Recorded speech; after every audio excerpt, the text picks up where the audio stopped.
So it's time to replace this beam and this beam.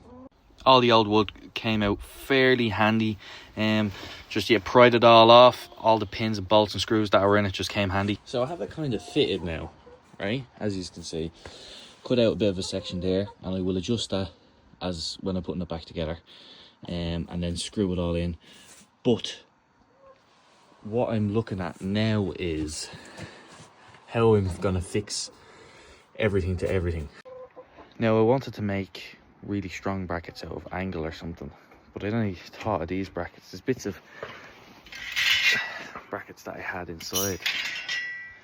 Now if I cut and shape them, like at the end of the day, and I screw a few of them in, they'll hold them together no bother. And the reason I want to use the brackets is because the wood I'm screwing to isn't necessarily the best wood, so it'll give it that little bit more surface area.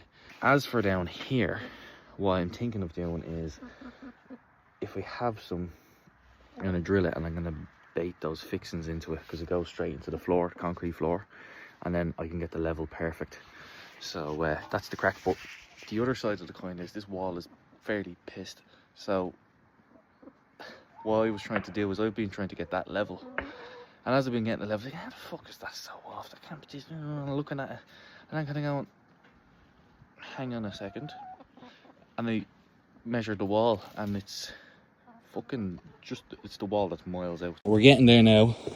So what ended up happening was, we got that lined up down here.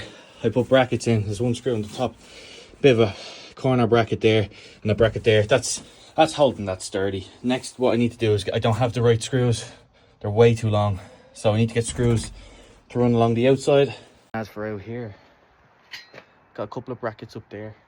On the inside, I put the fixings in here, drilled it and put fixings down here. I know there's a gap there. That was actually, funny enough, it must be straight relative to the old piece of wood, because that gap was there in it anyway.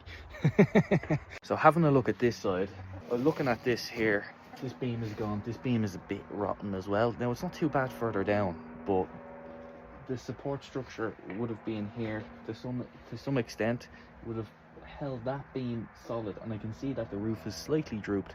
So what I probably will do, instead of replacing this beam here, which would be a bit more of a nightmare, what I might do is put a support beam here rather than have it here to support the roof, and replace this beam. And if you come in here, replace this as well. Replacing this top bit, and also fitting another one here as a support for the door. So that's what I'm thinking I'm going to do.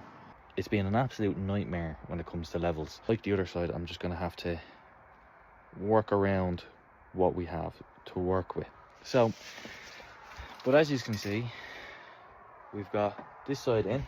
It's a bit dark, but I've got brackets here, not the prettiest, but it works. So yeah, we've got that beam across the top, and then I'm going to secure the tin on the roof back down to it. But to be honest, there's loads of holes in it, and it is kind of rotten.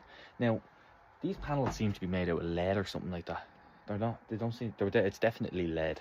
As it came over here, I don't have enough wood to do that beam I was talking about in there, but I was looking at it, and to be honest, it seems to be fairly solid. Now I'm gonna probably do that anyway, but I'm surprised at how solid the roof actually is. So I want to see how it's mounted on the far side.